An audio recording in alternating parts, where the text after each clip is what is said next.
Kenyan opposition leader Raila Odinga withdraws from the revote. We'll have a live update from Nairobi. The future of Liberia is at stake as voters choose a successor to President Ellen Johnson Sirleaf.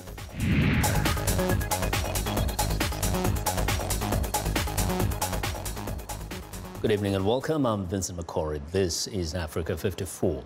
Tonight we're covering major elections news on opposite sides of Africa. In West Africa, some 2.2 million voters are casting their ballots at polling stations across Liberia on Tuesday, aiming for their first democratic transfer of power in 73 years. We'll have more on that ballot in a moment. But first, we're breaking news on the hotly contested rerun presidential election in Kenya. A short time ago, Kenyan opposition leader Raila Odinga has withdrawn from the presidential election. Odinga announced on a televised broadcast Tuesday at a court after deliberating on our position in respect of the upcoming election, considering the interest of the people of Kenya, the region and the world at large.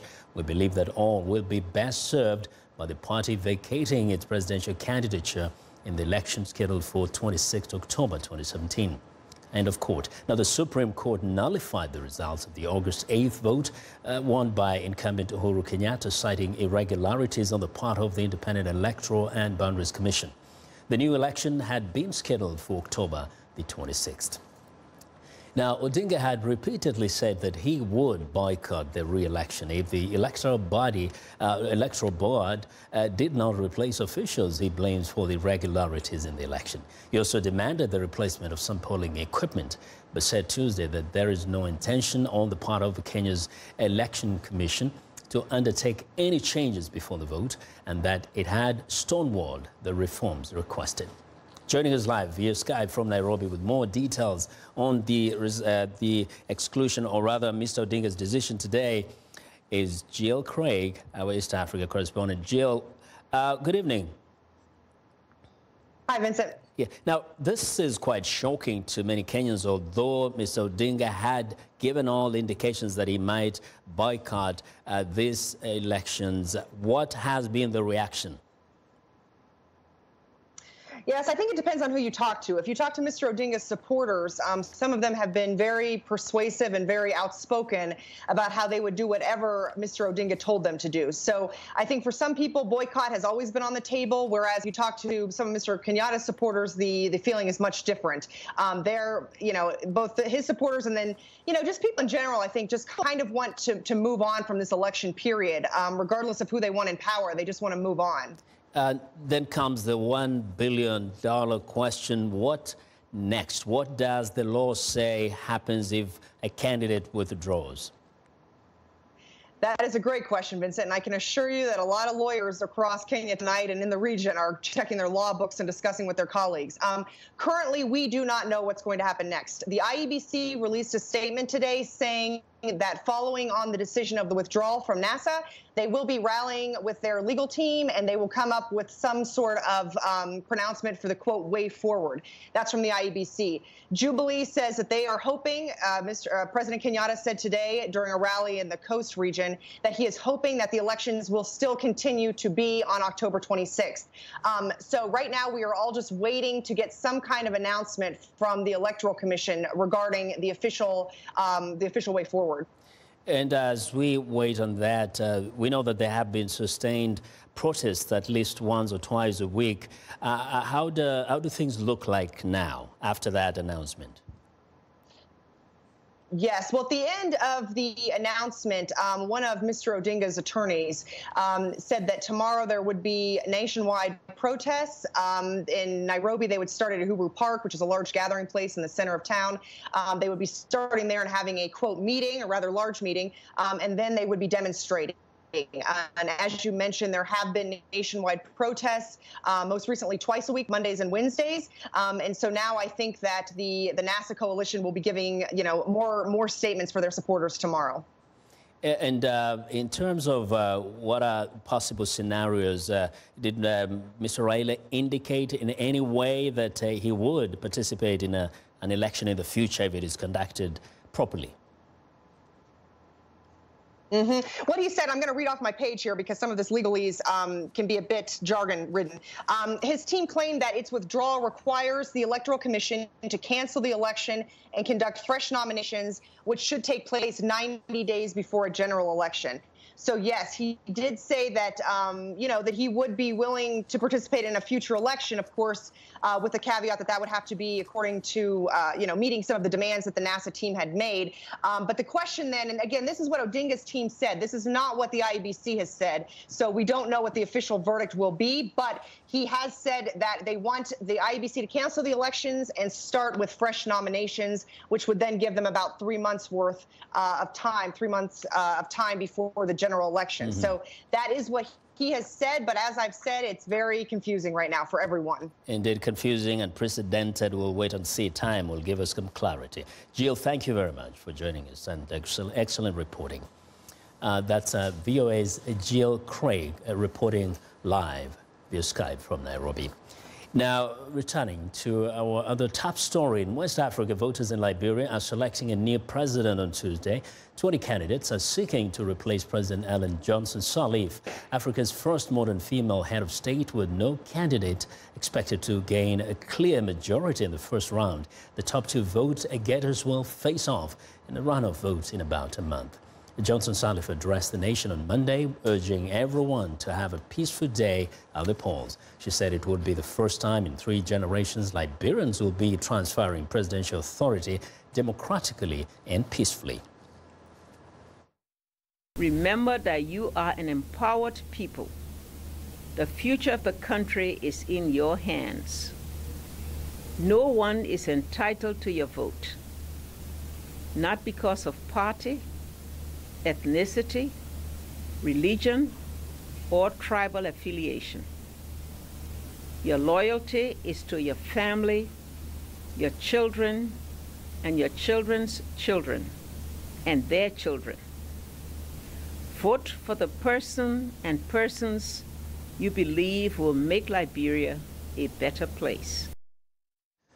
Well, among the frontrunners seen as likely to win a place in the runoff, Vice President Joseph Nyuma Boakai, representing the ruling Unity Party, and football star George Weah, who lost to Johnson Sirleaf in 2005. We're standing by via phone in Monrovia, Liberia, is reporter Monique John. Monique, good evening. Hello. Now, first, let's start by just help us understand how was the process from when the polls opened this morning? Well, there's actually already been reports of some poll centers not having been opened or being opened late as a result of what they claim failing to receive polling materials from the NEC.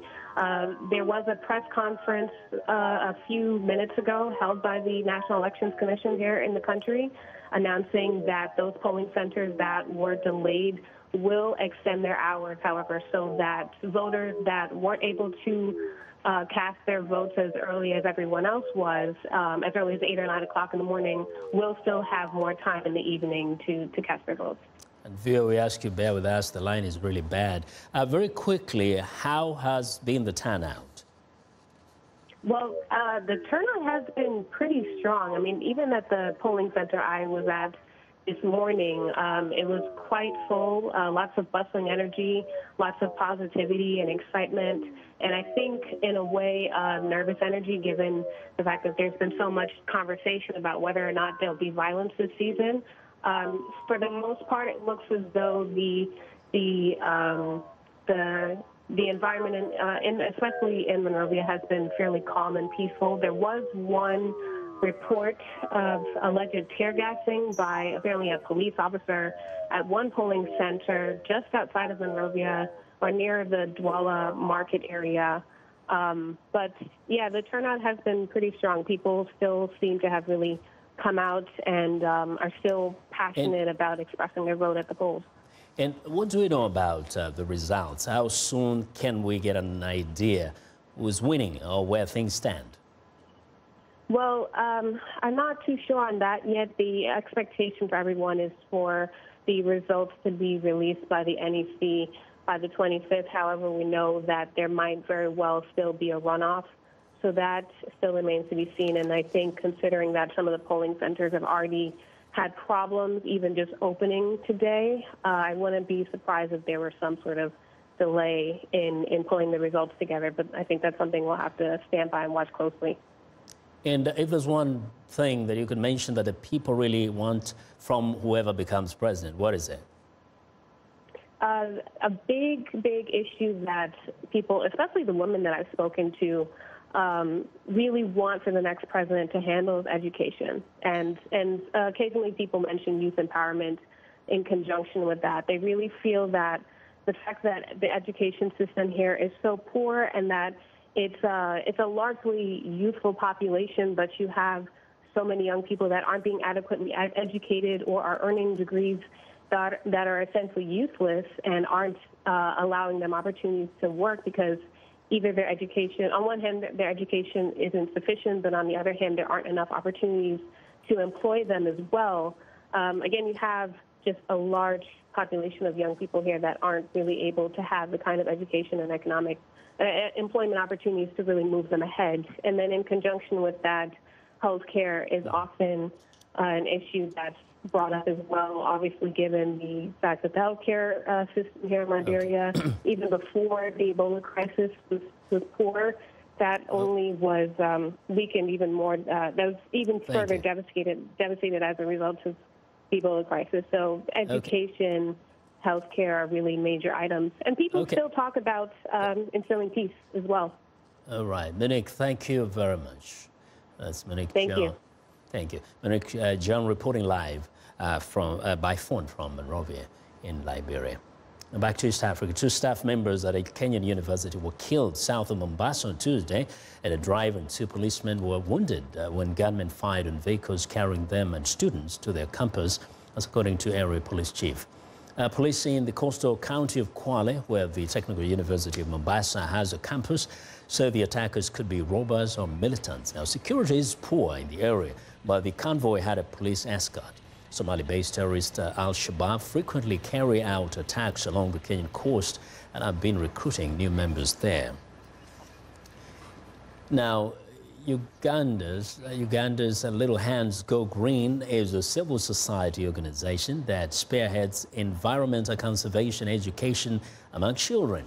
The organization has been recognized for pioneering a new form of civic responsibility and leadership in the fight against climate change by using children as the main drivers of environmental conservation. Now, to tell us more about the organization and its programs, I'm joined in studio by Joseph Masembe.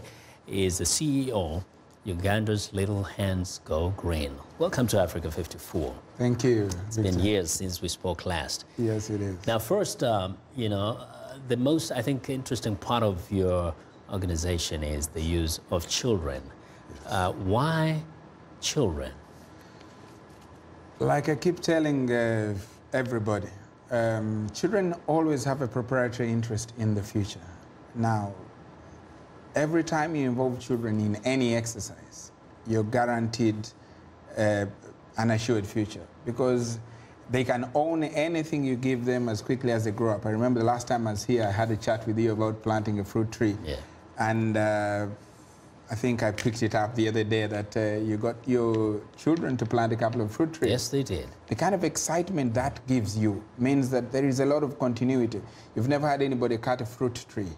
The thing about fruit trees is they sort out food security as well as increase the green footprint in any country. So yes. I think it's an amazing... Now, you appear to be, doing really very good work in Uganda, but to what extent has the community across the nation kind of embraced this message and involved their children in your programs? Interestingly so, the communities have amazingly embraced because we now have an army of over, I should even say about over 100,000 children across the country. We have planted in excess of 460,000 fruit trees.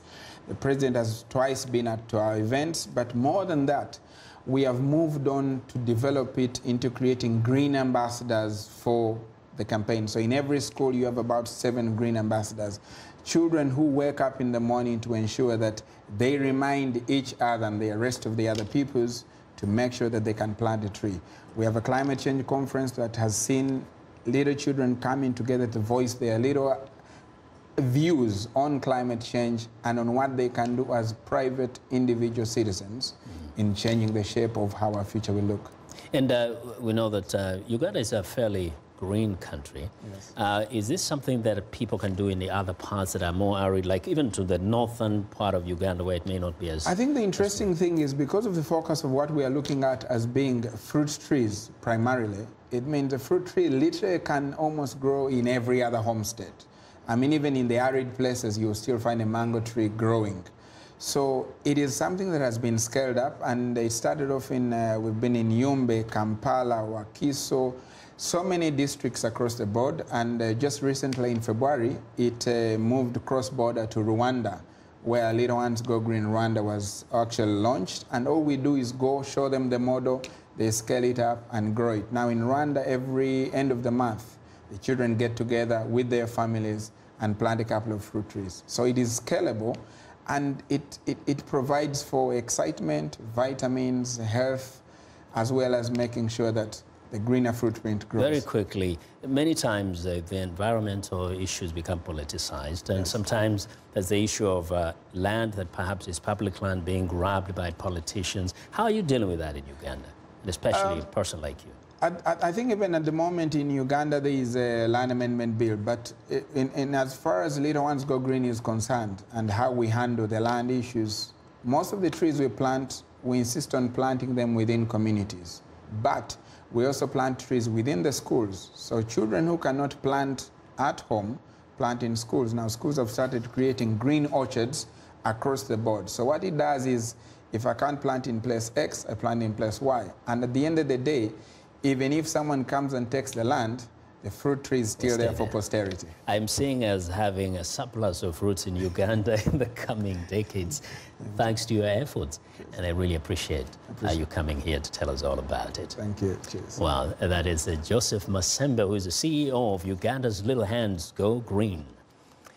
Well, we want to know now what you think about Africa 54 and the stories we cover. Join the conversation on Facebook. The address is Africa 54.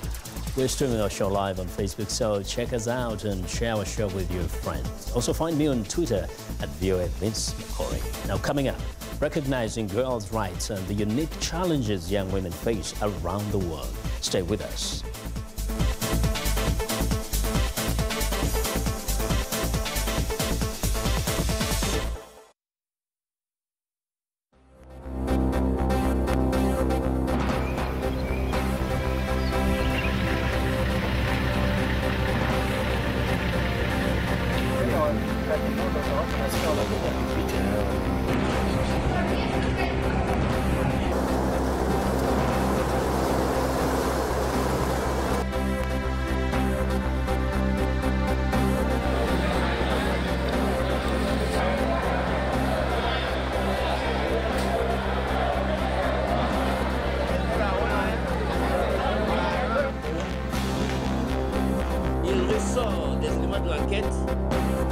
Que la détention et la dissimulation des armes de guerre de manière...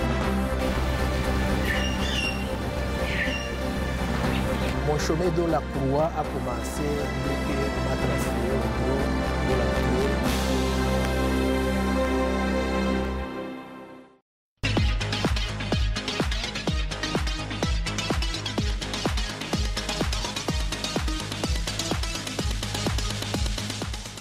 Well, it's time for our health report, and joining us now is Africa 54 health correspondent Lino Madu with new information on the health and rights of girls. Hello, Lino. Hello, Vincent. Well, get this. According to the United Nations, every 10 minutes, somewhere in the world, an adolescent girl dies as a result of violence. Observers say millions of girls worldwide face challenges, including lack of access to education, early marriage, and lack of access to reproductive health services. As a result, many are not able to reach their full potential. The International Day of the Girl Child is a UN observance that is annually held on October 11th. The day aims to highlight and address the needs and challenges girls face while promoting girls' empowerment and the fulfillment of their human rights. The theme this year is Vision for 2030, Achieving the SDGs, the Sustainable Development Goals. And observers also say there is a need to invest more in adolescent girls as it enables them to have better health and education and to become a productive force in their communities. Joining me now is Tausi Swedi, founder and CEO of Childbirth Survival International, CSI, an organization whose mission includes improving the quality of health services and information for pregnant women, newborns, and youth in marginalized communities in Baltimore, Maryland, and abroad. Ms. Swedi, welcome to the show. Thank you so much for having me. So the International Day of the Girl Child is on the 11th, which is tomorrow. Tell us, what is the significance of that day when we know that girls are confronted with so many challenges? Right. The significance of International Day of the Girl Child is to amplify the voice and the work, the awareness that has been going on through the years in terms of uplifting and making sure the girl child has access to resources, access to education, access to health services and opportunities in order to live to her full potential. So essentially that day, it just amplifies that work, the volume, so that more stakeholders can get into the game and uplift the girl child. So during my introduction, I kind of painted a grim picture. I mean, the news seems not to be good. However, some experts, some people say there is good news. They have seen some improvements. What is your take? There has been progress, absolutely. For instance, when you look at maternal deaths, which often, people tend to think of the older women, but it's the girls that 15 to 19 years old that are dying mostly giving birth or during pregnancy. If you look at the trends, there has been a reduction. However, more work remains. A lot of girls, 16 million girls every year give birth. Those are too many girls getting pregnant, adolescent girls, and that fosters and increases maternal mortalities. So let's talk about some of the solutions. I mean, there are so many different components to this issue, and we look at the Sustainable Development Goals coming from the MDGs. Right. We talked about progress once again, right. But when we look at some of the solutions, where do we even start? The solutions are broad. However, the most important starting point is the family. The household. Once families understand the value of educating the girl child, once a father understands that there is a value for my daughter to go to school instead of marrying her off at 13 to get cows and other, basic materials. If families understand that, and also mothers-in-law, if they understand that, and also the mothers, I think we'll be on a very fast track to get more girls in school and more girls educated. And everything else, all the other systems are in place pretty much. They just need to be strengthened, the infrastructure. However, it needs to start at the home, educating and empowering the families to understand the value of educating the girl child. In many cases, there's also a cultural and traditional component to this. And absolutely. I know that the organization, CSI, works internationally. Tell us about how do you approach the cultural aspect and what is some of the work that you're doing on the ground?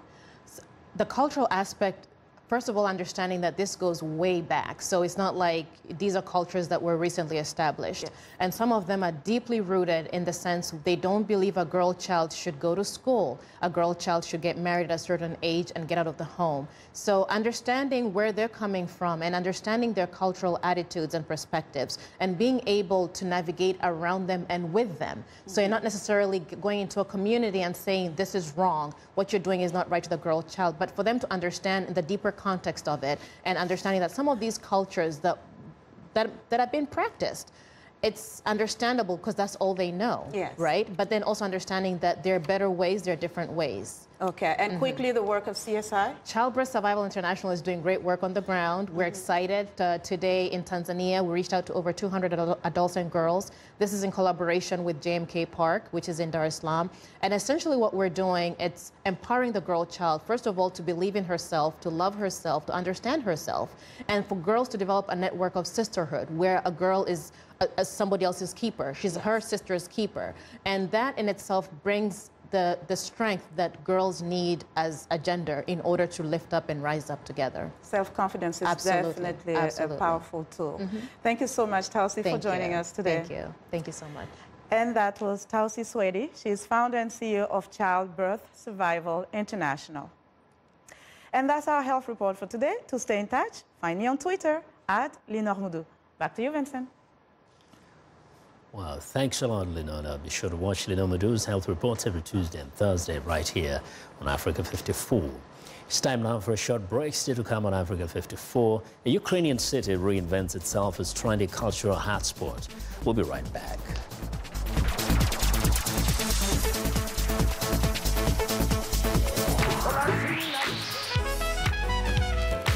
I wanted to present music and a side of American culture that is most important to me, that is a part of who I am. They're going to get some incredible performances.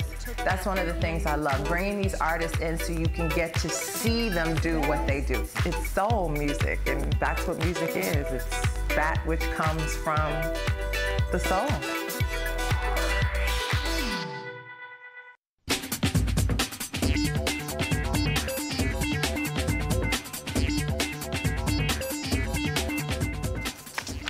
Welcome back to Africa 54, and here's what's trending. Now, Kyiv is reinventing itself as a trendy cultural hotspot.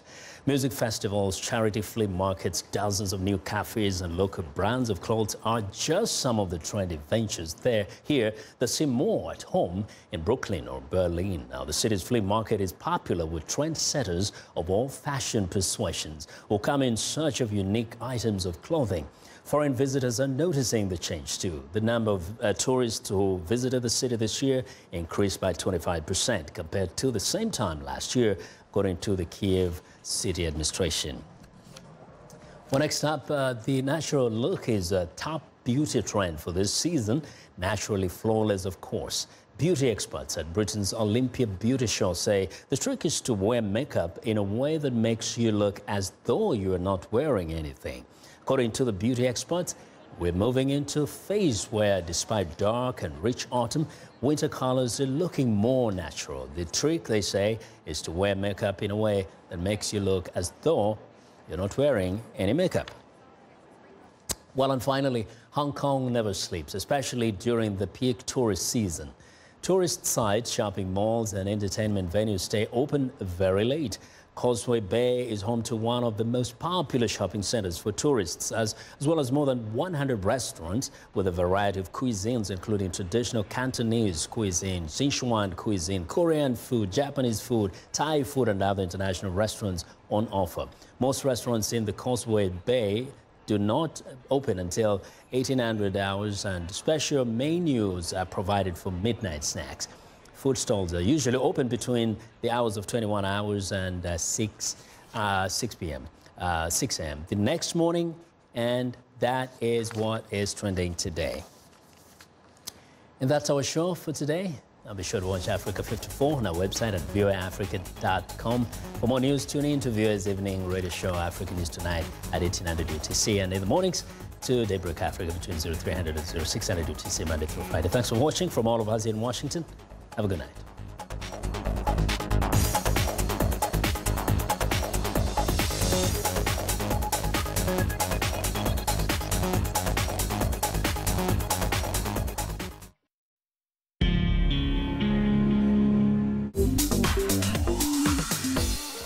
Welcome to English in a Minute. Most people enjoy listening to music. But is this expression actually about songs and tunes? Music to my ears. Jonathan, I cannot believe we have to work over the weekend. Did you not hear the news? The meeting for the project got canceled. No work this weekend after all. Awesome! That is music to